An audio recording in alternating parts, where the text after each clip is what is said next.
in conjunction with everybody in the class. So today everybody is going to be a teacher. Now I thought real long and real hard, Mr. Black is giving me instructions and everything else, but I can, clearly, I'm not trying to do him, be him, say what he says or doesn't say. But I had thought that maybe a helpful exercise, since he's not here, and we would get a chance to do, is to really concentrate, especially for the new young people that are with us, and even for the old folks.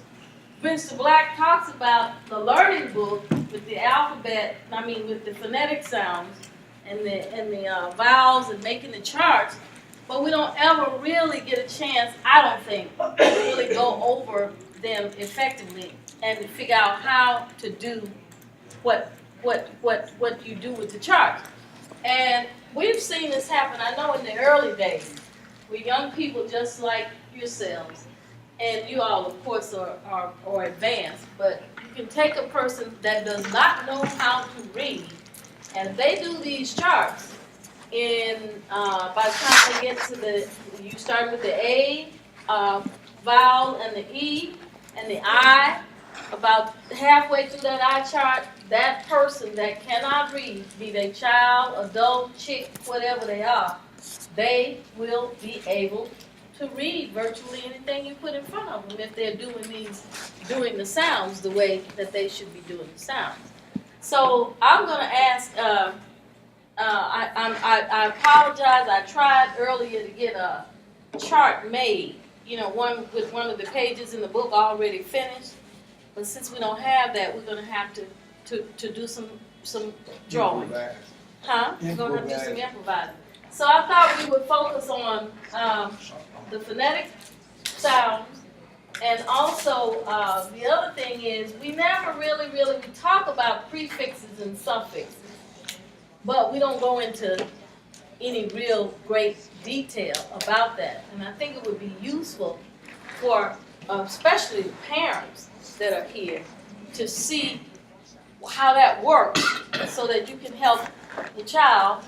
And I can honestly say to you, in my opinion, learning the prefixes and suffixes, and they are in their books, right, Joanne? Yes, they are. Yeah. They're in the books.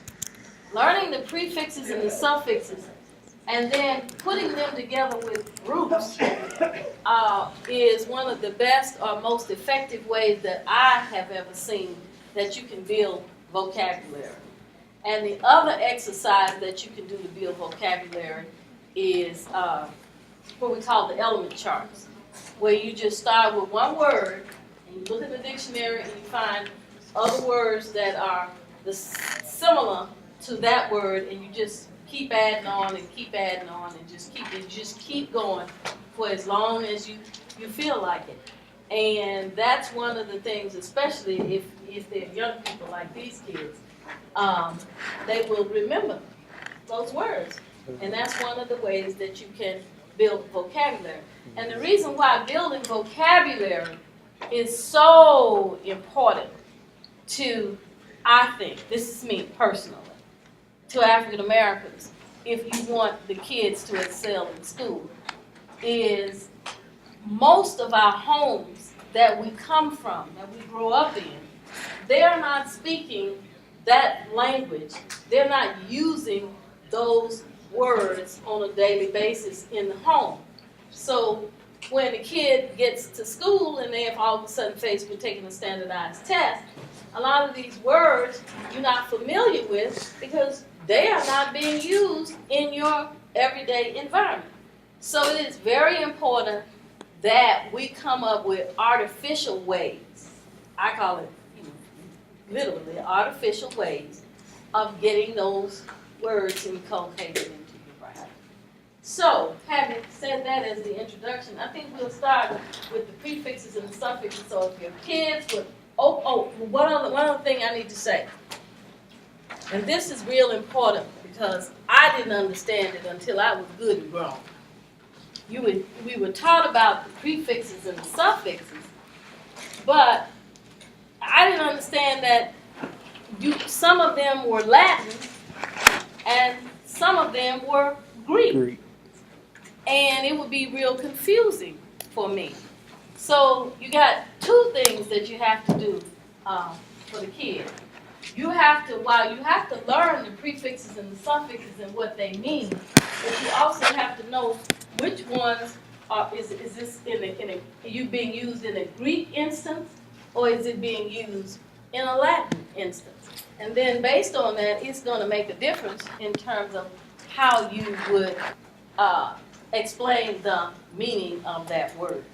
This exercise that we're doing, these kids, most of them already know how to do it, but this is primarily for the adults that have been hearing Cliff all this time and are not really sure of what he's talking about, and for the new people, like, what y'all tell me to call Charles? We got two Charles. What'd you say? Charles? Big C. Big C and little C. So that's Big C. And the other Charles is the little C. And little C will not be here today. Neither will Miss Mary and Miss Sarah. So Miss Joanne, come on up here with me and show me, if you will, what approaches that you use when you're dealing with these Latin prefixes and these Greek prefixes. What do they do? So let's take this word, Seismic. Adele Liang. I think that's how you spell it. Alrighty. Am I correct? Mm-hmm. Sesquipedalian. Get your dictionary. Okay, now while they're getting the dictionaries, Mr. Lewis, Mr. Al Lewis, what was that you brought up a minute ago about the gold? I want the kids to hear this while you're getting your dictionary. Get your dictionary. Where is gold created? How is gold created? Okay, let's ask one of them. Do you know, Daniel, how gold is created? Do you know, Chad? No. Okay, listen to Mr. Lewis. Well, what brought the question up, I was talking to Guido today about something else, and he mentioned about gold, how it was created, and I was thinking then about, well, how are diamonds created? And I know that's from a massive force of carbon that's compressed over millions of years that creates this crystal thing in the planet. It's very, very hard substance. But I had never really thought about gold. I mean, I just thought it was kind of an indigenous process to the planet until Guido pointed out to me that it was not. That gold is created in space when two stars collide. And the result of those gamma rays bursts that comes from those two colliding star systems create gold. Now, billions and billions of years ago, as this was becoming a universe, some of that stuff, along with other like heavy metals, uranium and stuff like that, spun off into this vapor, this swirling mass that became this planet. And of course, other planets, they're talking about gold being on, is it Saturn? One of those faraway planets in our solar system.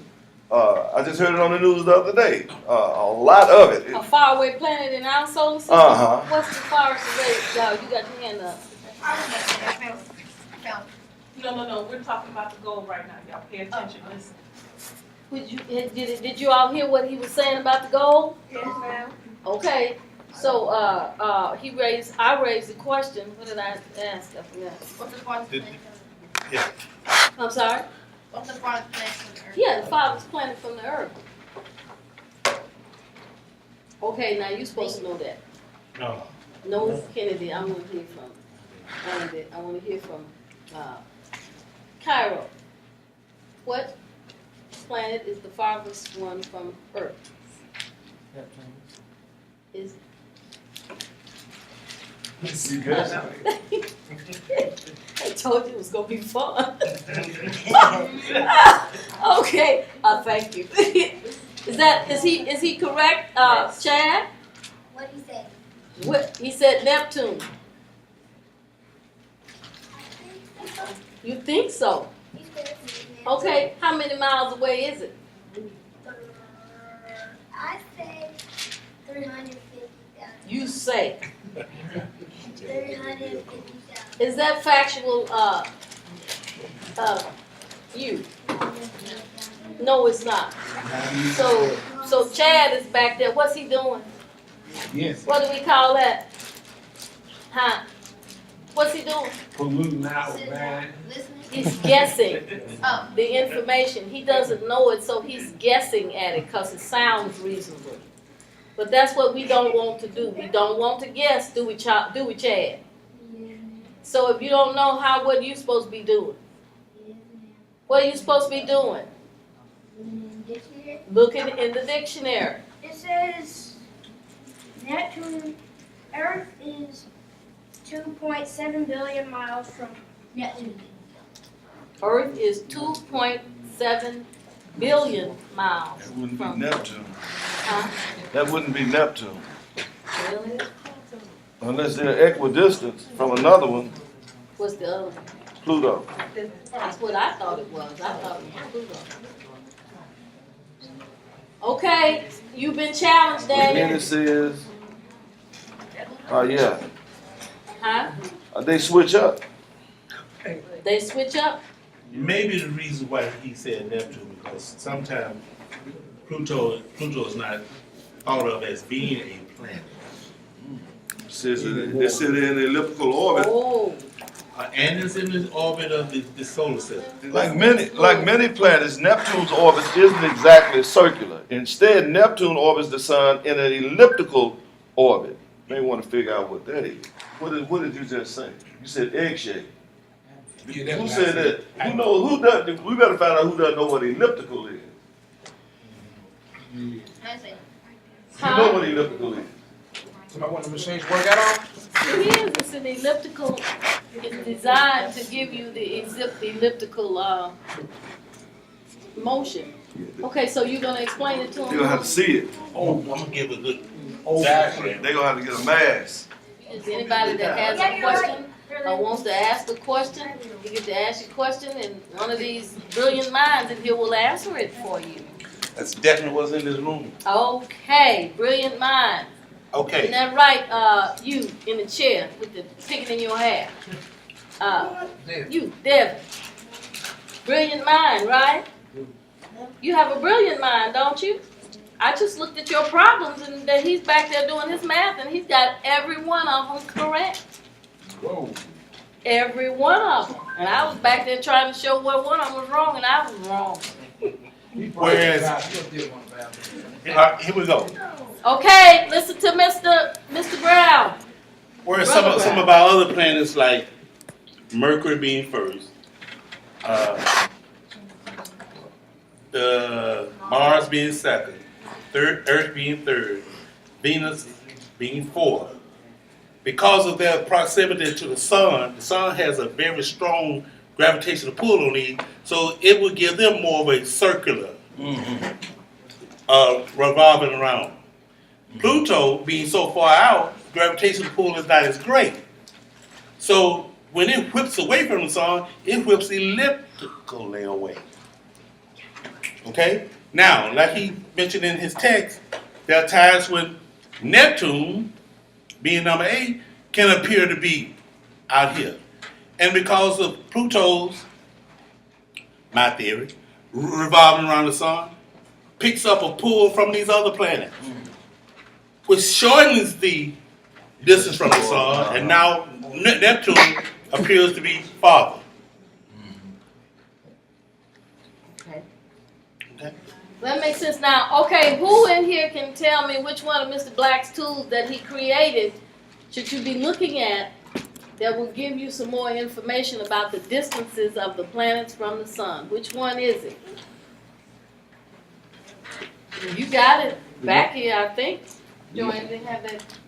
Mnemonics this? That mnemonics. One of the tools that we have is it's a mnemonics file, and it's basically what it's doing is using devices to teach certain kind of information. And that one primarily deals with, I think there's one on there that deals with the Great Lakes, and one on there that deals with the planets. And if you if Charles Charles 2, C2, what they tell me to say, I can't hold it. What am Big I? Charles. Big Charles. If Big Charles wants to see something or look at something that's going to help him to be able to remember the distances from the planet, then they can look at that particular Exercise. that exercise. All right. So now where were we? Sesquipedalian. Pedalian. Daily.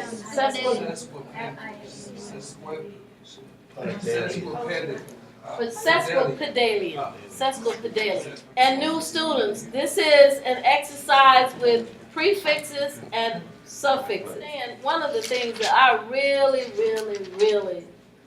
I just can't say enough about is comprehension. Learning what words mean.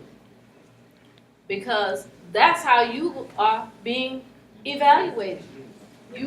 Kids are being assessed every day on how well they understand what words mean. So we can't say enough about that. And again, I said the reason why that was so important is because we don't use these words in our homes on a daily basis. But I tell you, young people, another good way, Big Charles, another good way of understanding what words mean, listen to the news. Listen to news broadcasters, journalists, whatever it is that they're talking about, whether you know what they're talking about or not.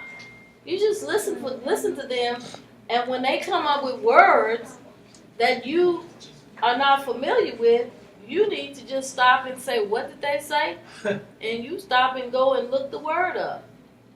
I tell you one that I ran into recently, and it blew my mind. And ever since I paid attention to it, I hear it at least once a week. Guess what the word is? Sycophant. Mm-hmm. You good? Sycophant. Sycophant. Sycophant. And I may be kind of low-level mispronouncing, but I think so. I'm doing Okay, so last week we just made mention of the word Sesquipedalian, and believe it or not, Al Lewis's name, Mr. Al's name came up because we found out it's a person that used long words, and its origin is Latin. Sesquip. One, it means 1.5. Sesquicentennial. So, S-E-S, has to do with socioeconomics status. So SES is a prefix? Yes. Okay, did you get that? Charles, Big Charles? SES is a prefix. It also has to do with a number. Six. Yes. First of all, the word that's coming to my mind is session. But go on. So the quip, meaning quippy, Latin, indeed, clever, curious, odd, and you can keep on looking up this indeed. You can go to clever, you can go to curious, you can go to odd. You could keep looking up, but it's a person that once he starts to speak, he could be coming at you from a sarcastic point of view. The meaning of know how to use really, really long words to be flippant almost. And the IAN is a noun. It means one that is. So then, State of being. sesquipedalian is a person that uses or clever expressions Exactly. to describe Whatever he or she is, socioeconomics. whatever he or she is talking about. Just about. Okay. Okay, so can somebody else give me another? Some of the students have this word, histomorphologically, and that's You all should. Where's your book?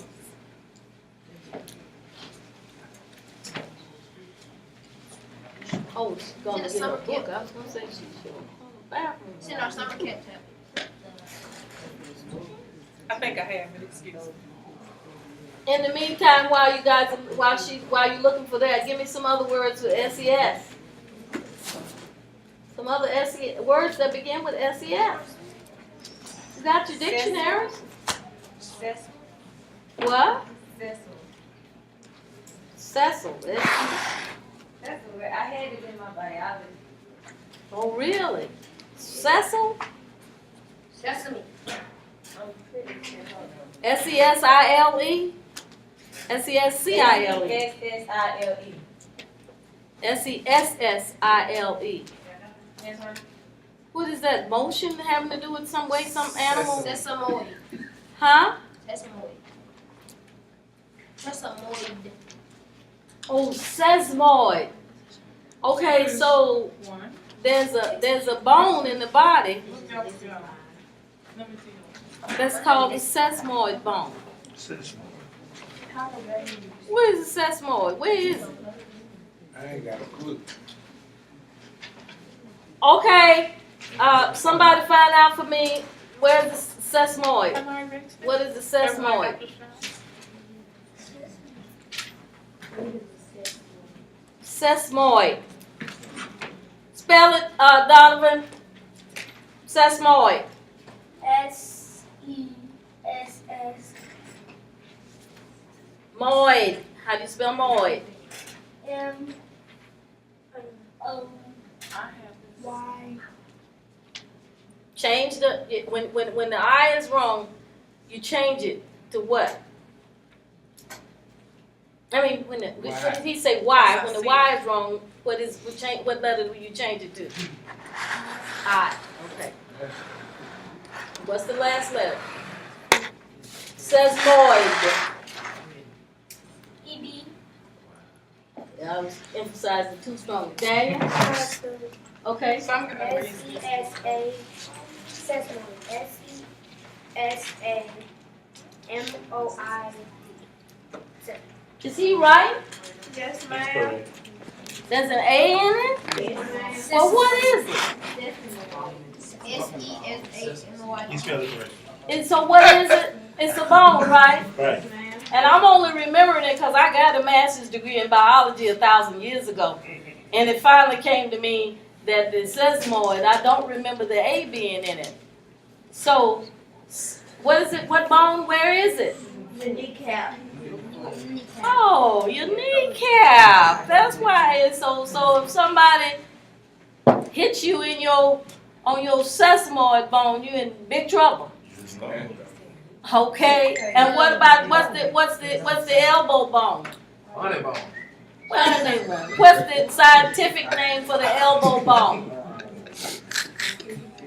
I don't know. I forgot. Not there. Somebody find that out for me. How many bones are there in the body? Forearm. I'm appalled. 2. No, I didn't say 2. Well, how many? How many, Donovan? 206. 206. Now that sounds like the right answer. 206. Where'd you find that out, Donovan? How do you know that? You looked in the dictionary. Did you look in the dictionary? A big Donovan looked in the dictionary. Okay, did you hear what he said? Say it again. 206. 206 bones in the body. So what do you have to learn in biology class? The name of all the bones. The name of all the bones in the body. How many of you old folks in here took biology? I took public school biology. UT say, okay, Keeter said he took public school biology. What does he mean by that, Zambia? He said he took public school biology. That means he just read the chapter and did the chapter review. Huh? Maybe. He learned what they told you. So were the bones in the body listed in the biology book? No. They weren't there. But anyway, that's one of the exercises, really, I'm very serious about it. That you need to know, how many bones are there in the cranium? And what is the cranium? They What's know the that. cranium, Chad? You've been awfully quiet tonight. I haven't heard from you at all. What is the cranium? Brain. What? Skull. The skull. Who told you that? Uh-huh. We got a little Paul Parrot action going on in here. You're not helping nobody telling them the answer. Well, maybe he'll remember that. It's the skull. So how many bones are there in the skull? No. A lot of skulls. 8, 6, 8, 8. I think it's 8. Who can name 3? Parietal, occipital. Ethmoid. It's okay. So you said the ethmoid, you said the parietal, and the Chin. Huh? Chin. That's not bones. Sphenoid. That's the structure in your face. That's true, Donovan, but it's not the name of the bone. What's this bone going across here that makes a chin? Nobody telling. What is it? Okay, now, Miss Joanne, how would he find the answer to that? I don't know how to tell it. I asked him, what is the bone that makes the chin? Does it start with a C? No, I think that's what it is. it does. But I want to know if Mandible. he's looking for the answer, how does he find the answer? I don't know how to tell him to find it. Look up jaw. Google. What connects the jawbone? Okay, so they just said he can Google it. No, what about if you look up the word what? What did you say it was? You said it was what? He said it was Jaw. You said it was the chin. Okay, you can let's start by looking up mandible. You can start by looking up the word chin or jaw. And it should probably tell you what the name of that bone is. Is that Protruding fair? part of the Huh? face Look below the up mouth. chin or jaw and see what you come up with. Dr. Bell, Mhm. it's on you. Say what? I got it on there. That's how I got it. Medically, the mental. The chin is called the mental. That's just- Okay, that's he's just- got his Google definition. Medical definition of chin. Medically, the mentum, mentum. Never heard of that. Okay. But if you're going to be a doctor, Chad, you need to know what the mentum is. I'm like Mr. Black now. I don't want you working on my face. And I know what the mentum is. I have mentum. Okay, hold on a second. Let me finish that. The lower portion of the face below the lower lip. Like this. You hit it on the exact third button from the bottom, from the top button. Hit the lowest one from the bottom button. I didn't do that. Yeah, come on, this is.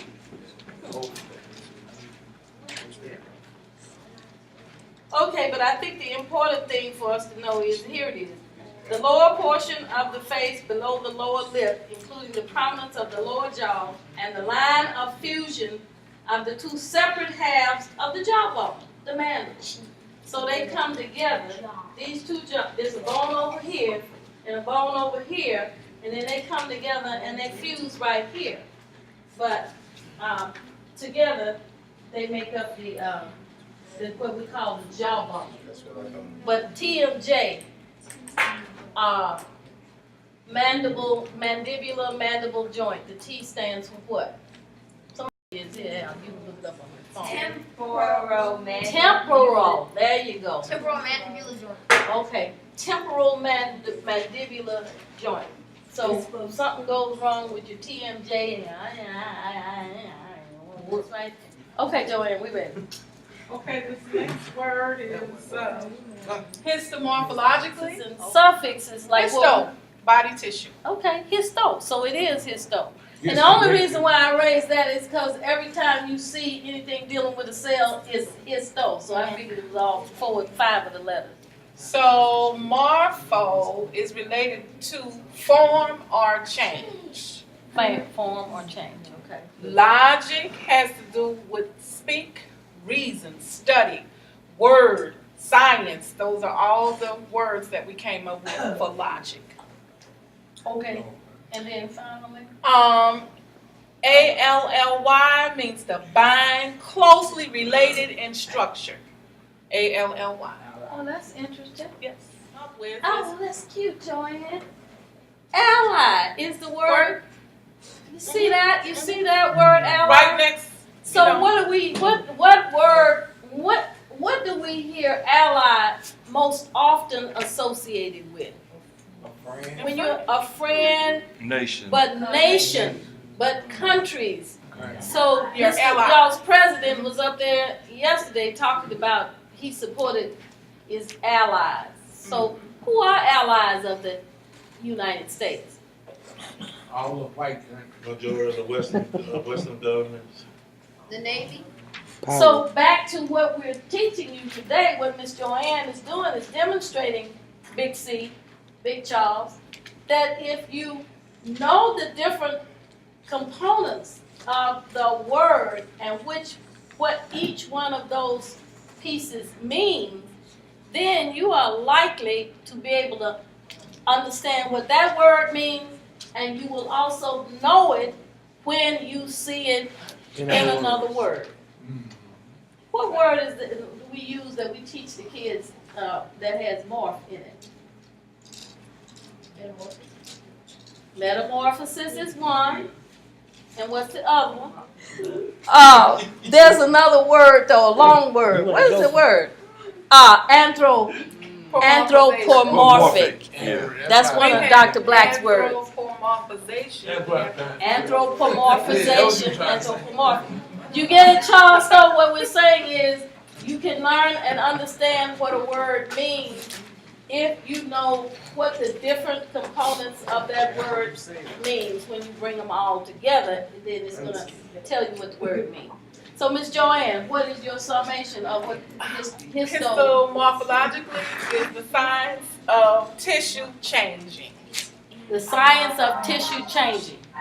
So I said earlier that in biology, there's a class that everybody has to take, and that class is called histology. So it is a study of the tissues, the body tissues, or the cells. So if I tell you, you got a small cell carcinoma of the lung, what did I just say? Oh, I'm in trouble. I ain't got enough cells.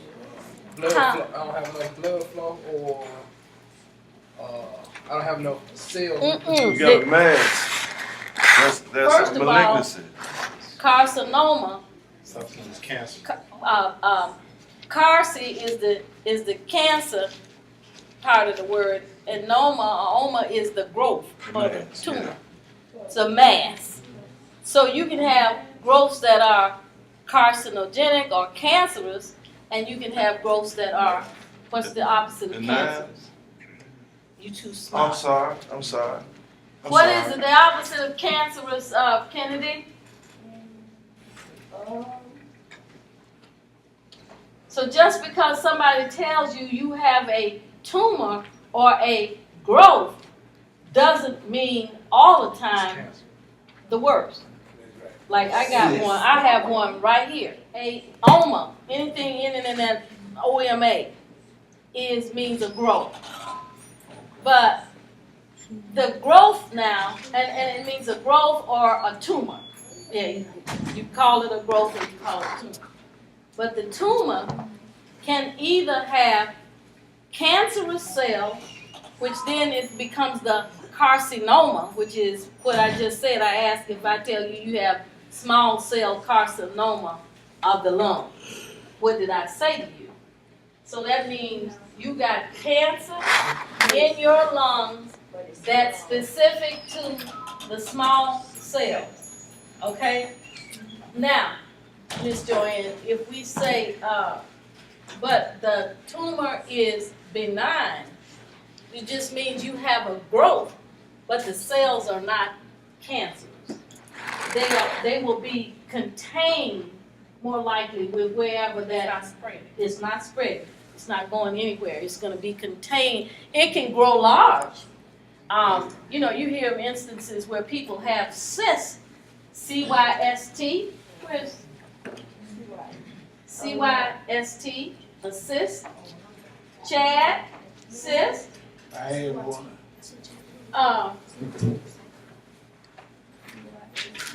A cyst can be can grow as large as a basketball. You hear somebody might have, a woman has an ovarian cyst, and she has where are your ovaries? I always told you. Where are your ovaries? Do men have ovaries, Daniel? No. That you hear of situations all the time where women have what's called ovarian cysts. So they have growth on their cysts, on their ovaries. That ovary is no larger than the size of what, a butter bean? But they can have a growth that came from their cyst that's large as a basketball. The woman looks like she's pregnant, a whole 9 yards, but she has this benign growth as opposed to a cancerous growth. Now, Al told me something that I had not heard of. I never heard of a cancerous cyst. I didn't know that. I thought all cysts were benign. I guess not. I don't know. I'm just sharing with you that I thought that a cyst was benign, but that's not necessarily the case. So anyway, all the point we're making is that we were looking at this word ally right here, and it means closely related in structure. So if you think about the human body, I go with some bad biology. And we're going to start at the cellular level. We're not going to start at the subcellular level. If I say subcellular level, what am I talking about? What do I mean when I say subcellular, Kennedy? Huh? Smaller than a cell. Smaller than the cell. So if I say subcellular, then I'm talking about things that the cell is composed of. But when we start thinking about how the human body is structured, you are going to have, generally speaking, young men, cells, and then the next level up is going to be what? Cells that are related in structure come together to make what? Tissues. And tissues that are related in structure come together to make what? Organs. Organs. And organs that are related not in structure but in function come together to make what? Systems. So that's, when you're thinking, Miss Zambia, when you take biology, you take it this year? Oh yeah, well baby, everything I'm talking about, they'd be asking you. But that's how it's real easy to look at. So usually in biology, in general biology, what they want you to learn is the different types of cells in the body. Somebody help me out. What are the different types of cells in the body? Red blood cells, white blood cells? Huh? Red and white? No, those are blood cells. Okay. And I'm fishing right now because I can't remember. Monocrite. Huh? Monocrite. Mono what? Crite? C-R-I-T-E? No. Monokite. Kite. That's a new word. And what you got? Monocyte. Monocyte. Oh, okay. C-Y-T-E. M-O-N-O, Charles. Mono. Mono means what? One. What? One. Yeah. And cyte. What's a cyte? This is the cell, the C-Y-T-E. Somebody look up C-Y-T-E for me. What did you just say? Monocyte. C-Y-T-E. If mono means one, what does cyte mean? C-Y-T-E. Lymphocyte. You got, if you're talking about the blood, You have, or should I say the fluid system in the body. You got the blood structures and you have the lymph structures. Site is mature, a mature cell. Denoting a mature cell. So he looked it up and it says the word CYTE denotes a full cell, but it is a cell. That's the point. But you One got cell, is that saying mono? one cell. Okay. But all of them one cell, so I don't know what you're talking about. One mature cell. Mature cell, okay. One mature cell. Okay, What about poly? huh? Poly means many. Okay, He has a spelling, ask Chad what one of his spelling words. Chad, Miss Joanne says, what is one of your spelling words? Cytoplasm. Cytoplasm. Whoa! Come up here and spell cytoplasm for us. Joanne, that's a big word for a little fella. I know for a big film. Huh? Turn around. What are you spelling? Cytoplasm. CYTOPLASM.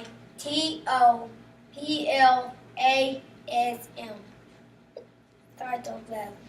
Well, thank you very much. Now, can you tell us what cytoplasm means?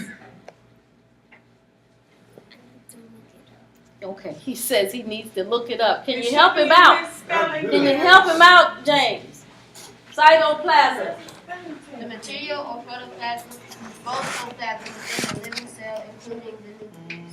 Say that again. The material or protoplasm within a living cell, including the nucleus. The material or protoplasm within the living cell, including the nucleus. So now where are we back to when I began this discussion about the types of cells? What did I say? I said, what is what did I say? Subcellular.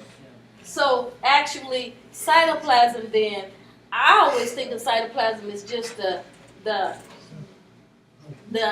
structure inside the cell and everything is floating around in the cytoplasm. Ah, So It is outside of the nucleus. Like It's outside of the nucleus. outside of cell nucleus, so it's like a container.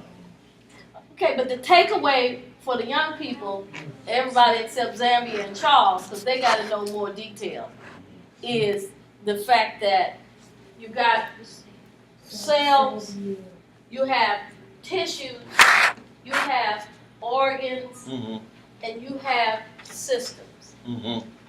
And the cell at the cellular level is the smallest, used to be called the smallest, entity in the body, but the cell has components within it. So you got the DNA, well, inside of the nucleus of the cell.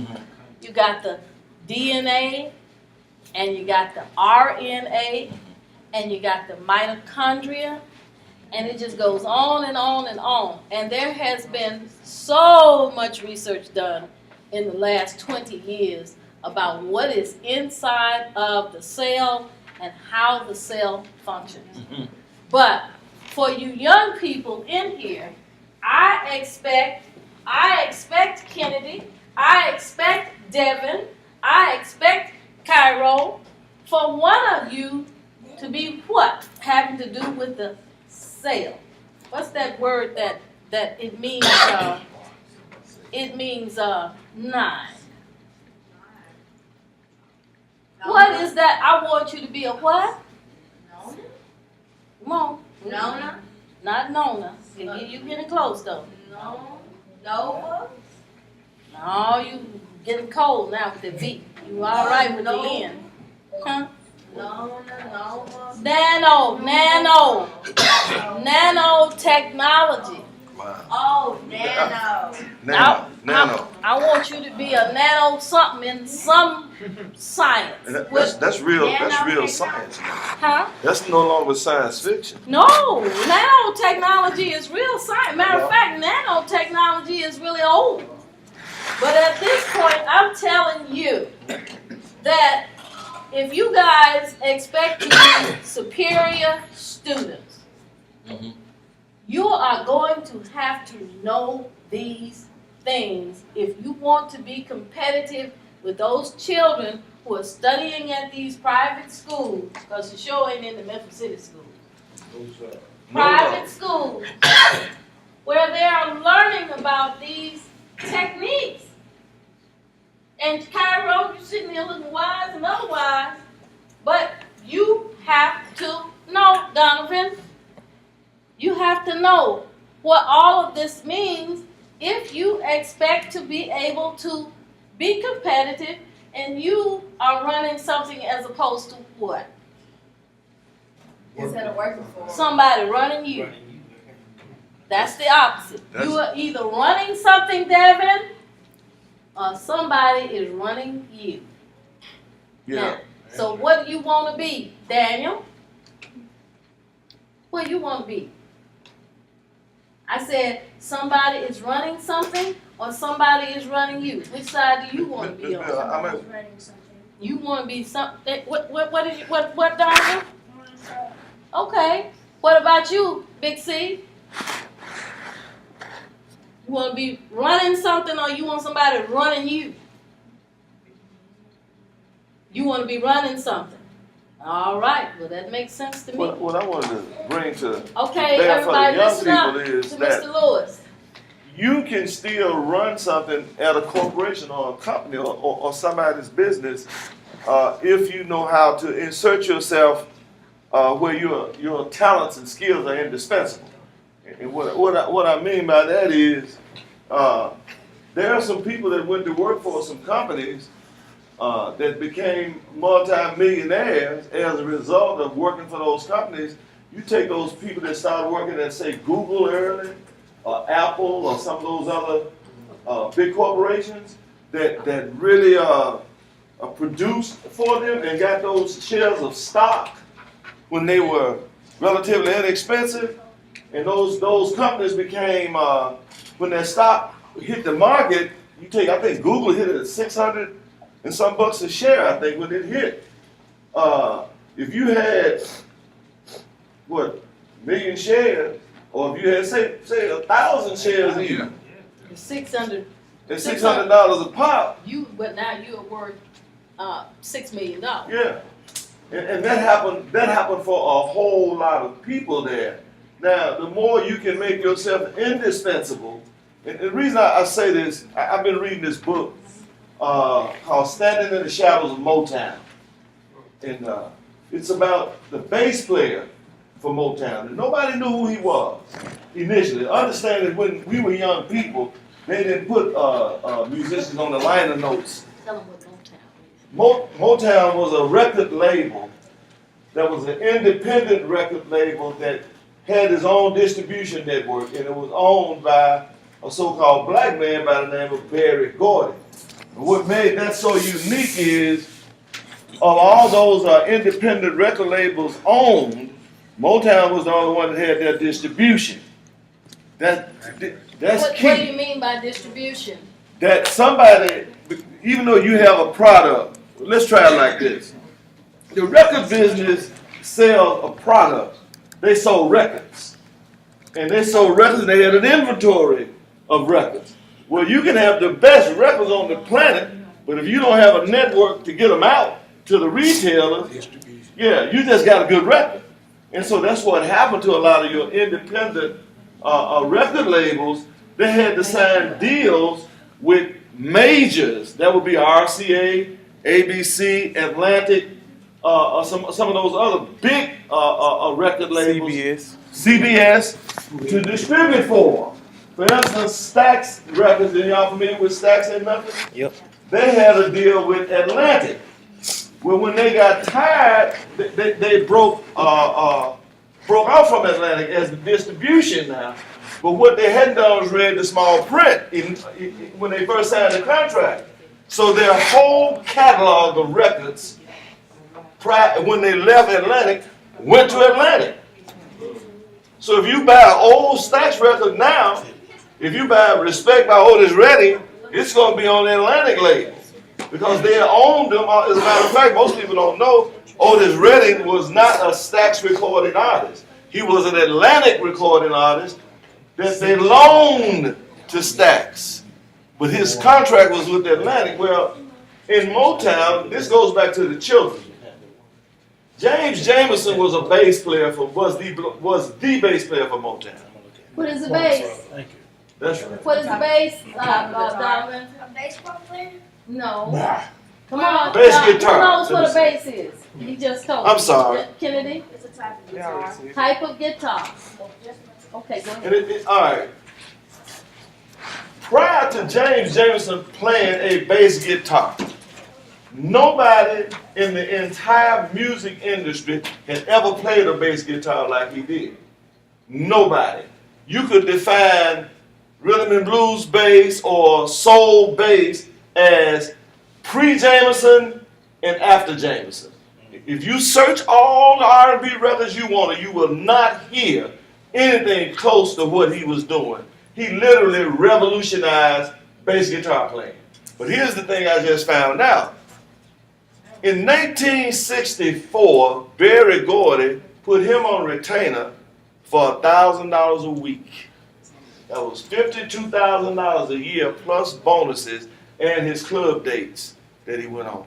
That was an incredible amount of money for a studio musician in 1964. A Cadillac in 1964 was about $3,500. Yeah. So you want to look at it like that. How much is it today? How much does a Cadillac cost today, James? What do you think? A lot less? 3,500. Think about it. They said in 1964, That's Cadillac was $3,500. $3,500. What do you think it is today, James? $35,000. That's better. But it's a lot more than It's a that. lot more than that. About $45,000 to $50,000. That same car. That's where it started. Yeah. Now we're talking about the wage differential and inflation and all that. But that's not what I want you to key on. I want you to focus on this.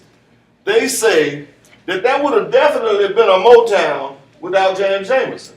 And it probably would have been successful.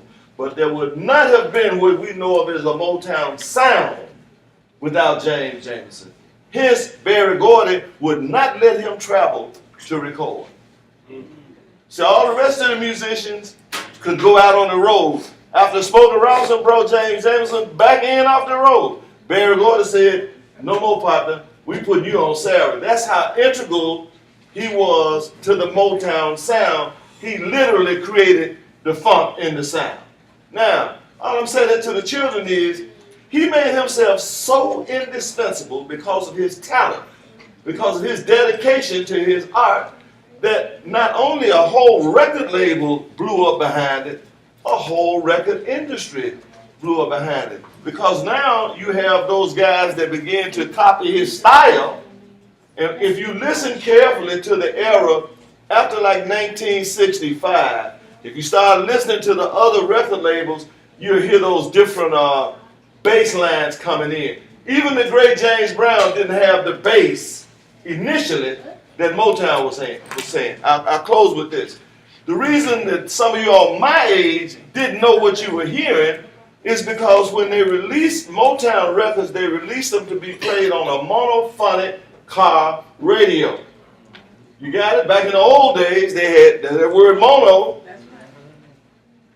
A mono, back in our time, your car radios had a speaker in the center of the dashboard. In the front. In the front. That was it. Wasn't none in the back. Wasn't none in the back, on the side, wasn't all that what you got now. So they compressed the sound. That is, the bass wasn't isolated, neither were your trumpets. The bass was compressed in and then mixed a little behind. So even though you could hear it, you couldn't feel it. But once they put those in the grooves on a stereophonic records, and they had equipment to produce them, something entirely different began to come out of the music. And now people begin to say, who is that on the bass? And in 1971, there was a song released that went all over the world, And it was the first time a Motown musician got credit for playing that song was What's Going On by Marvin Gaye. Marvin Gaye went and got him out of a bar at midnight to play the bass line. He was so drunk he couldn't sit up. He literally laid on his back on the floor and laid that bass line down, which again changed the whole course of music. One man, What's his name again? James Jamerson. I put him out there all the time for people to hear. I don't know how to explain to them the context of what he did. Now, I can add, Al's teaching you a lesson though. He used the word, you can become indispensable. And if you make yourself indispensable, then you can be running something and still working for a corporation or a business or a company or whatever. Now, Mr. Black will appreciate this. He was literally the Jonathan of that era. He was Jonathan. Because they said when the producers would bring the music in the studio, they would say, look, we want this played like this. And so he would always play it like that, and then he would say, but I hear it a different way. And then he'd play it his way, and they said 95% of the time, when they hear it, they would say, come on, man. You know, that was the kind of genius he had developed in his art. He played with one finger. Wow.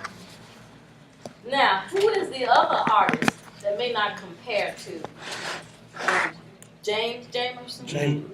Who is the other artist that had a hand in revolutionizing music as we know it? There's a lot of them. You got But one in particular that's from Memphis. from Memphis. B.B. King? Isaac Isaac Hayes.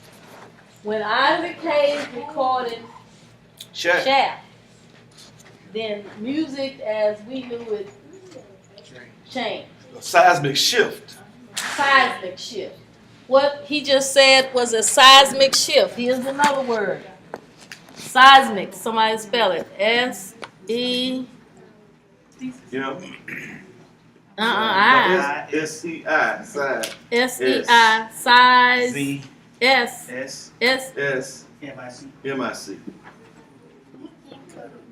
Seismic. M-I-C. Put a Z there. Okay. So what am I doing? I started this conversation today by saying, what was the most important thing you can do when you are learning? What is the most important thing you can do? What? Take notes. No, that's not what I said. Learn prefixes and suffixes. I said learn prefixes and suffixes, but what will learning prefixes and suffixes help you to do? Read. Understand what the word means. Learn how to break words. That's the apart. magic plateau. That's it. So the reason why I'm writing down as Al is using these words in his conversation, because it's not going to do you any good if you don't know what he meant when he said indispensable. So as we used to, my mama used to say, make yourself useful. That's really what it means. Don't be just sitting around taking in all the air in the room and not contributing anything back towards that. You got to make yourself useful. So if you make yourself useful, then you're going to be in a position of earning more money. And that's whether you're working for yourself or you're working for somebody else. But at the end of the day, what did I say I expected some of y'all to be? You're going to be some nanotechnology. That's right. Nano. And you got to, in order to do that, you got to know plenty chemistry. You got to know plenty mathematics, Physics. chemistry, biology, geometry. And I would venture to say that all these schools that they got started up around town talking about they're doing what? STEM. What does STEM science stand for? Science, technology, engineering, and mathematics. Okay, so those are the 4 components that are being pushed at you. But if you're not learning the basics for what? Chemistry, physics, biology,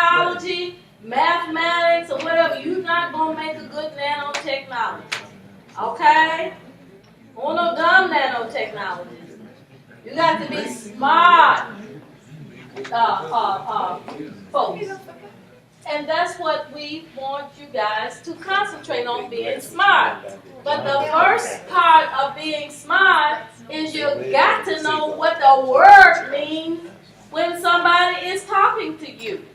So when I say, when a word is used, I gave you an example. I said, if you just sit and watch television, I said watch the news. But even if it's not the news, if it's a movie that you're watching, whatever it is that you're watching, you should have a piece of paper sitting there beside on the table. And when they say that word that you know you don't know, Write it down. you do your best to try to sound it out. That goes back to the phonetics charts that we talked about. That's what that'll help you to know how to do. You sound it out. And then Miss Joanne has given you the formula for how you figure out what the word means. Now, she did histomorphologically, and I wrote another word somewhere. What did I do? Erase it. Had to get it right. I got it right. I'm going to put it back up here. No, I wrote something, but before, no, I wrote this one because I loved it. Single file. As an all right, I want somebody to tell me what is a Synco font. That's what it is. Somebody tell me what is a Syn, S-Y-N, I can tell you. C-O. Those little niggas around the mayor downtown. Dr. Bell, it's time for Chad and Zambia and Cairo to leave. But Okay. can Come on up here, Chad. Chad, Chad, Chad, Chad, Chad, Chad, Chad, Chad, Chad. So we were discussing the French and Indian War and the Treaty of Paris, and he's written down his story about it, and he has a rap that Come on, Chad. I'm doing my story first. he's gonna read his story first. In the year 1764, Great Britain wanted to help find a way for the British colony to afford rum. They wanted to stop the smuggling of rum, so Great Britain dropped the taxes on rum and raised it. The taxes on Madeira wine. That's right. Lumber are another good. So if Great Britain caught anyone smuggling, they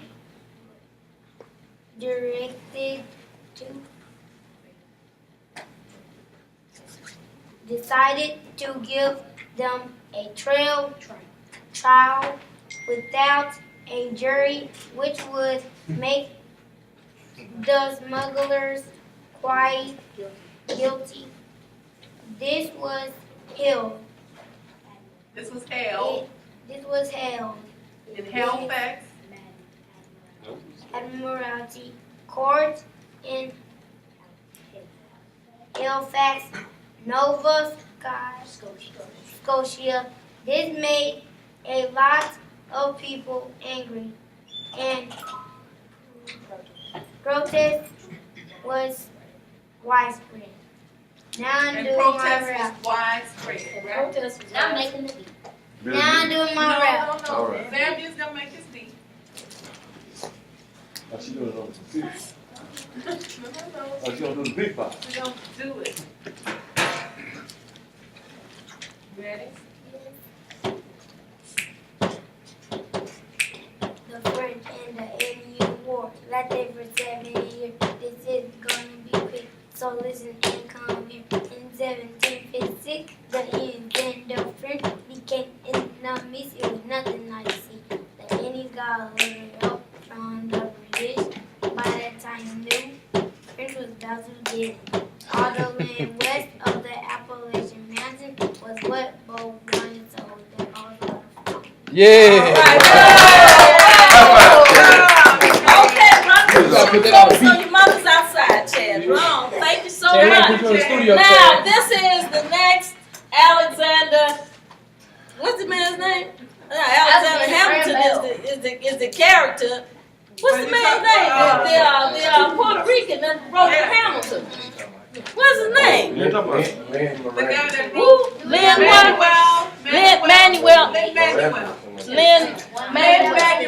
Manuel. Okay, so we have the makings of the next Lin Manuel, because that's all he did. He took history and set it to music. Now you know something that was DJ Quick. she brought the beat up and he began to rap on the one. And that's important for understanding music. The term on the one is what makes you dance is this beat. That's the one. that big record. And that's the beat that black people. That's the one. I was always a little off. Yeah, see the other beat is this. If this is the one, what's the opposite of the one? 2, 3. That's what white people clap on, as a rule. Oh, I'm right at home with them.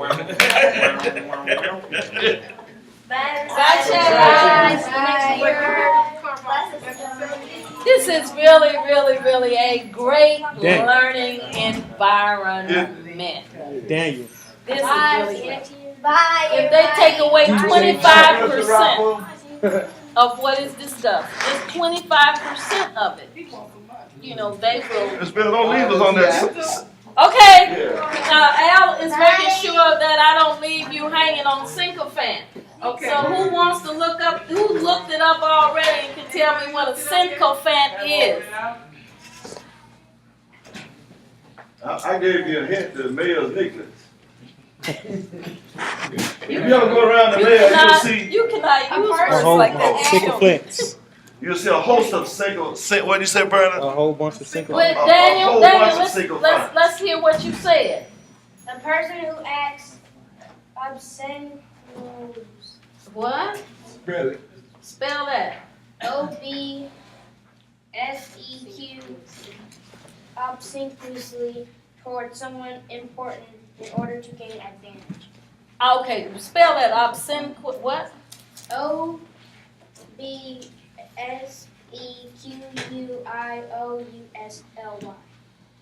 Okay, so it's opposite squishiously, but but look up that word. Mm-hmm. Look that word up, cause that's another one that's gonna be on the test. Opposite. Charles, that word is definitely going to be on the test. I've seen it 1,000 times and I still don't know what it means. Obedient or attentive to an excessive or servile degree. What did it say it again, Brandon? Here, listen to Brandon. Obedient or attentive to an excessive or servile degree. Okay, servile. What is servile?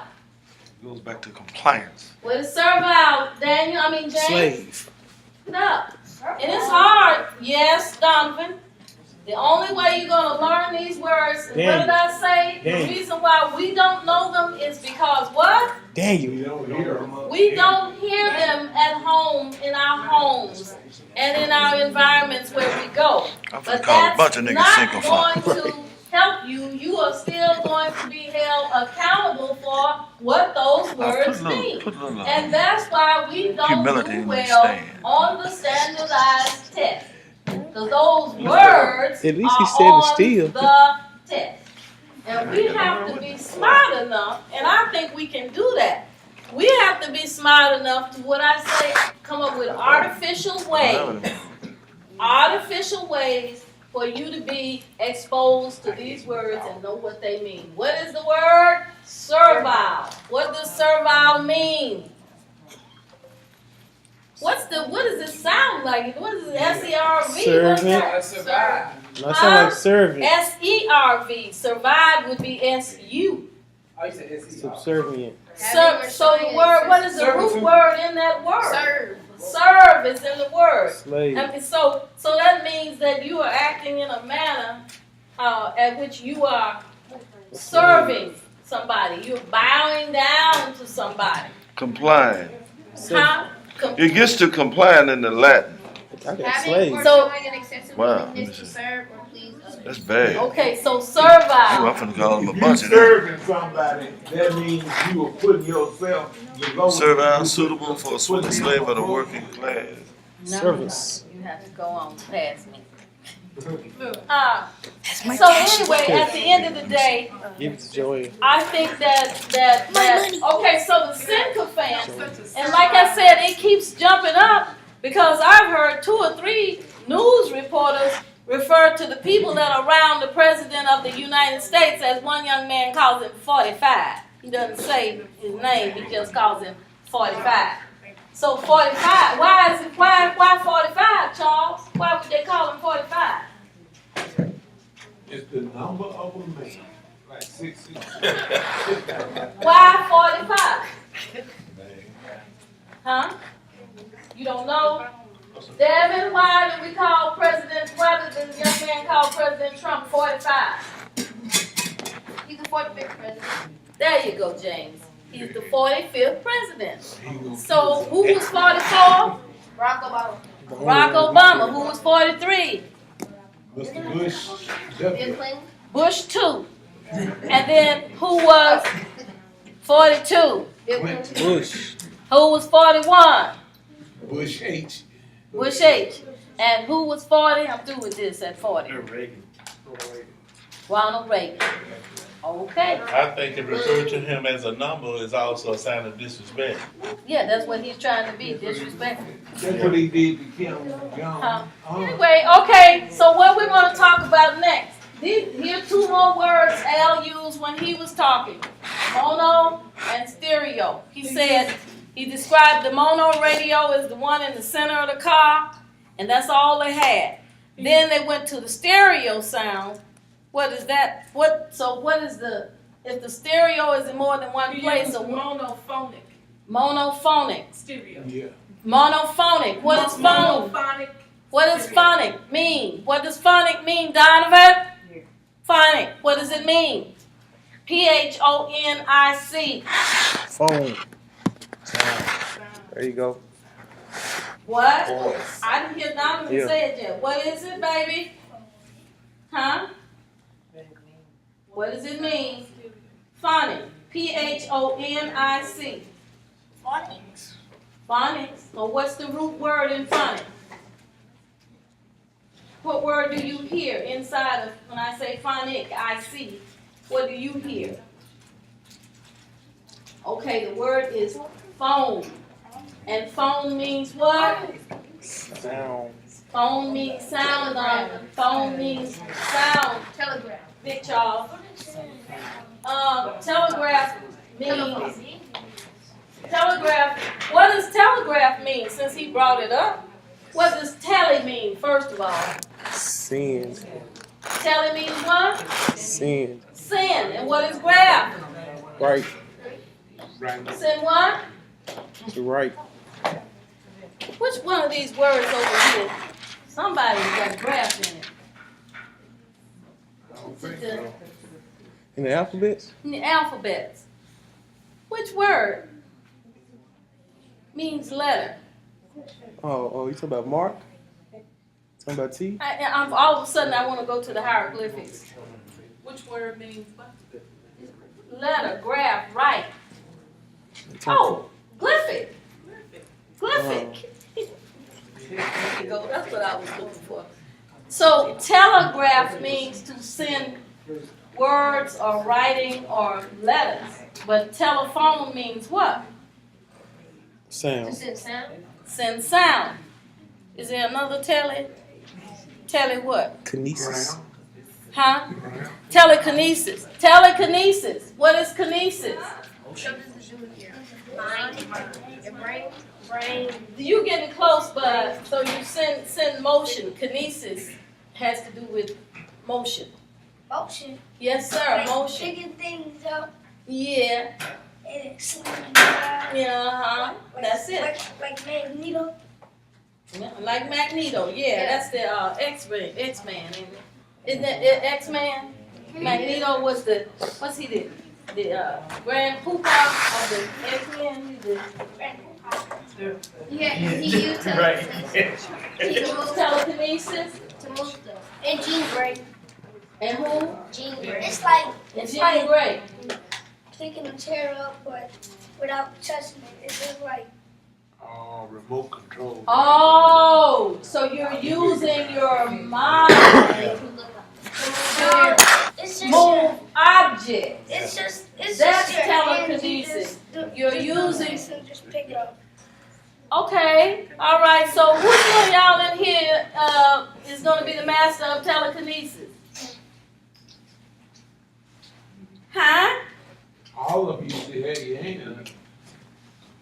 Which one of y'all is going to learn how to move objects with your mind? I know Mr. Black uses the example of when sometimes a kid walks into the room, they don't walk into the room, stuff starts flying everywhere, and they just walk into the room. That's telekinesis. But if you learn how to control that energy, if you learn how to control that energy and make the stuff that's flying go where you want it to fly and do what you want it to do, then you got something. Okay, here's another word that's up here. Seismic. Let me hear what seismic means. Big C. Look it up. Look it up. I got something. Okay, while Charles is looking for it, let's hear what you got to say, James. Relating to earthquakes or vibrations of the earth and its crust. Okay, so when we say there's a seismic shift, what has happened? Earthquakes. Earthquakes. Earth moves. What seismic shift happened yesterday on this planet? In Mexico. South of Mexico City, in Mexico. Earthquake. There was a massive earthquake. What was the measure? How strong was it? 7.1. 7.1. And last week they had a what? They didn't talk about. They didn't really talk about. No, it was 8 point something. It was 8 point something last week. But it was out in the water. That's It was what out in the water. Yeah. So what is going on? So did it What cause a is going tsunami? on? We got earthquakes, one a week. Then we got hurricanes that are coming at us across the Atlantic Ocean. Can anybody tell me where the hurricane originates and why? All of them originate in Africa, on the west coast. It comes off the hurricanes, James, Daniel, Devin, Donovan, and Big C. The hurricane originates on the west coast of Africa. What ocean? What ocean? Oh, no. Not on the west coast of Africa. What ocean is on the west coast of Africa? Atlantic. The Atlantic Ocean. So what it does is the Slavery. waters It is. that are warm on that side of the ocean, they start warming up here from that side of the ocean, and the warmer water comes across the ocean, and then when it gets into cooler waters, Right. you get this conglomeration that takes place, Start to spin. and it starts to spin.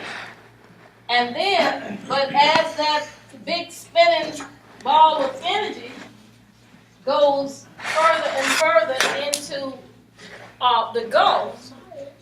Wait, show me the Gulf. Where you going? Show me the Gulf. Show me the Gulf. And what Gulf or what? The Gulf of Mexico. What states border the Gulf of Mexico? Devin. What states border the Gulf of Mexico? Go over there and find the Gulf of Mexico on the map.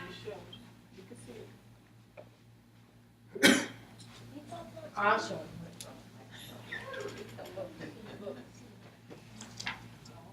Come over here and help him, Donovan. Oh, cool. Help Devin. Louis. Louisiana, Mississippi, Alabama, but you man. What's that word? Alabama, Georgia, No, yeah, Florida. No, Georgia, Not Georgia, but not Georgia. South Carolina. That's on the Atlantic This is- Ocean side. We only were looking these states that border at the Gulf. Gulf of Mexico. And so the Gulf of Mexico is literally between Florida on the east side and Texas on the west side. And parts of Mexico.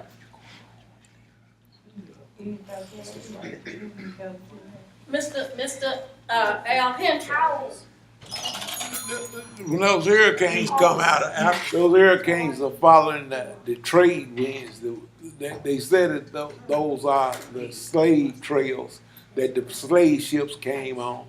And that really is true because ships at that time were going with sails, and the wind blew the sails and took the ships to where they were going. But in the air, there's like a highways rather, around the world. You got the current flows that fly over the pretty much the same thing. I can't think of the name of it, I forget all that kind of stuff. But the north one goes like from Washington State over to New York. Most of the time it stays there, and it's predominantly between Canada and America. And when an airplane is flying from the west coast to the east coast, it basically just needs enough gas to take off and land. And they ride that current, I forget the name of it, that current from there back. But when they flying from New York to the west coast to Washington, they have to have a whole lot of fuel because they're going against the grain. Against the wind. Against the wind. So you either going with the wind or you're going against the wind. That's So right. if you're going, They have brought up so that they can understand it a little. Might understand it a little better. so we can hear you louder. But I won't go to the board. With the mono sound, you got one speaker in the middle of the dash. Remember that? We had one speaker playing the music, and all the sound is coming out of one speaker. So the voice is coming out of one speaker. The music. music coming out of one speaker. The guitars, the horns, drums, everything coming out of one speaker. And that's mono. In stereo,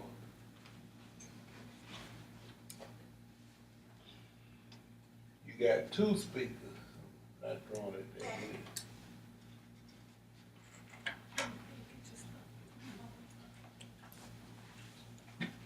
All right, you got two speakers. And when you got two speakers, you call that one a stereo. You step back a little bit. Okay, it's stereo.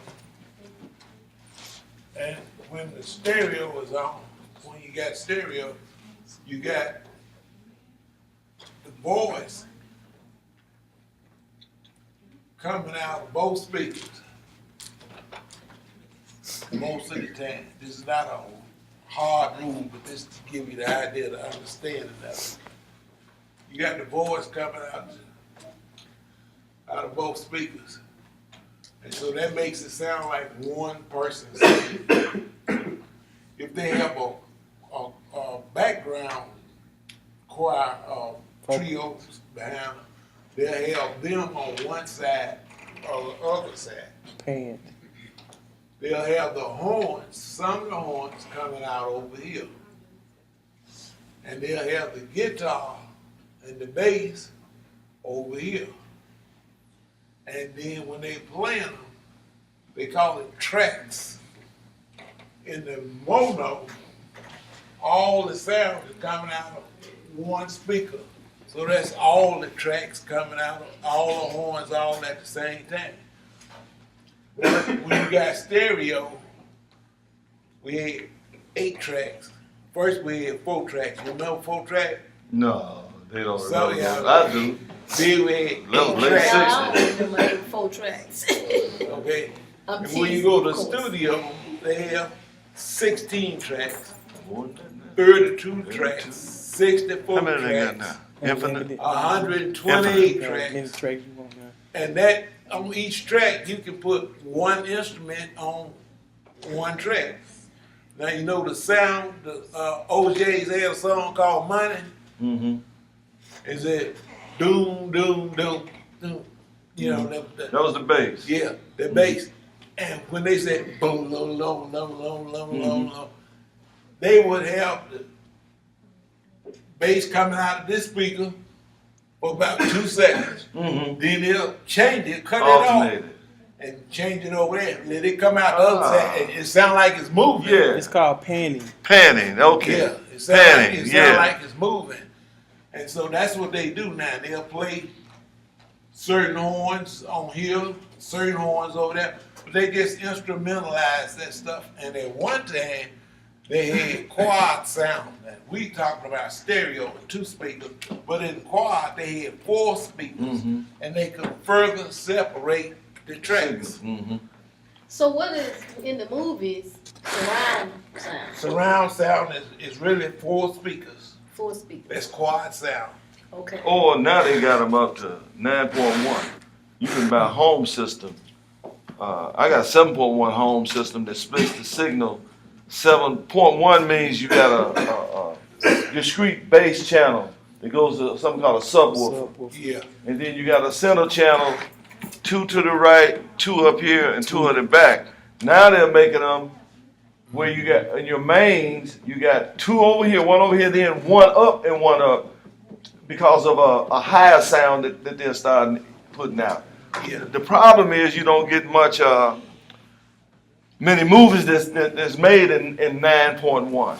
Right now. Yeah, yeah, Right exactly. now, Yeah. but it's gonna It's coming, yeah. But the whole idea is, Charles, Big Charles, is for you to understand this so that when you start coming up with the career, which ought to be right about now, you need to be thinking about what it is that you are going to concentrate on, major in, what is going to be your major skill set. Then you need to know details like what's being shared with you so that you can decide, well, I think I want to concentrate on this, or I think I want to concentrate on this or this. But the whole idea is you got to concentrate on something that you become better than the average person about it. You got that? So how does Dolby come in? Uh-oh, one more. We got another. Dolby. Dolby is a type of bass. Dolby is a licensed. Yeah. Dolby is a licensed sound that they process to do a whole lot of different things. You had Dolby 1, Dolby 2. Now, man, you got so many of them. It was originally used for a filtering process to filter out a lot of the. Straight, static. That's right. That's what I was trying to say. Like, you know, stereo, well, they really did it best on tape. So you would hear tape noise. Remember a long time ago you played tape? They call it hiss, Hiss, and flutter. and yeah, that's it, Al. Thank you. Good electrician is in here. Dolby Labs created a process to begin to minimize that background noise. Of course, now when they applied it to the movie, man, they call Dolby surround sound. But if you look at a modern audiovisual receiver, they got about 8 different sound processes on there now. Depending on what the movie was recorded in, it might say Dolby and this, Dolby and this. I see that. You see it all the time, but they got a whole lot of ways to reproduce it and filter it now. But the most important thing to know on that is that the Dolby is a digital signal. Okay. And it's a signal that they can cut up and box how they want to. Like when you watching television at home, when they had an analog TV, when it's static, the whole picture zigzag. At the same time, the whole picture zigzag, the whole screen zigzag. Right. But now when it's static, every picture, the whole picture doesn't zigzag. You see blotches, little square blotches. Well, each one of those little squares is made up of about 100, each little square is 100 other squares that is made in. And they got it And all. all those composites come together Yeah. to make A the picture. Picture. that And you- the good point, the highlight on that, I'm glad Al brought that up on that, is the digital picture, digital cameras can't be used as evidence in court. Because you can make the picture what you want it to be, and there's no scene you can't go over. Now, I'm not a conspiracy theorist, but I look at stuff through fact. Well, you remember a good example of this is if you remember when President Bill Clinton was impeached, they were impeaching him about Monica Lewinsky. If you look at him, they showed a picture of him and her out front of the White House. And she was standing there with a tam on, Smiling. and she had a blue coat on. Mm-hmm. She had a blue navy coat. Mm-hmm. A navy coat is thick and hot as heck. And she's got long sleeves on this coat. Mm-hmm. But everybody else out there got short sleeves on. That's a made picture. They put her out there when she wasn't there with President Clinton and make it look like she was there and he kissed her and he gave her some special attention. But that's not a real picture. And if you ever get a chance, look at it, just study it for a minute and I say, now, how could she not be sweating? How could she be happy when a navy jacket made out of pure wool, long sleeves, and everybody else out there got short sleeves and t-shirts on? Okay, so I think Al makes a very good point. And again, Charles and James and Daniel and Donovan, is the fact that you have to pay attention to this kind of technology. Because this is not the future. All this stuff is here now. And it's evolving real. Thanks everybody. Good class. Enjoy it.